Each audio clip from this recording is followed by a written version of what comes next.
সিরাজগঞ্জের শালঙ্গায় আব্দুল মান্নান নামে এক মৎস্য ব্যবসায়ীকে অপহরণ করার ঘটনায় ৩ জনকে আটক করেছে পুলিশ।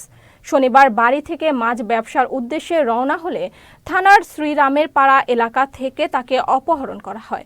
ওই রাতে আব্দুল মান্নানের ভাই মাহবুবুর রহমান বাদী হয়ে থানায় মামলা করেন। রোববার পুলিশ অভিযান পরিচালনা করে ৩ জনকে আটক করেন। এই বিষয়ে শালঙ্গা থানার ভারপ্রাপ্ত কর্মকর্তা KM রবিউল ইসলাম জানান, রাতে অভিযোগ পেয়ে অভিযান পরিচালনা করে ৩ জনকে আটক করা হয়েছে।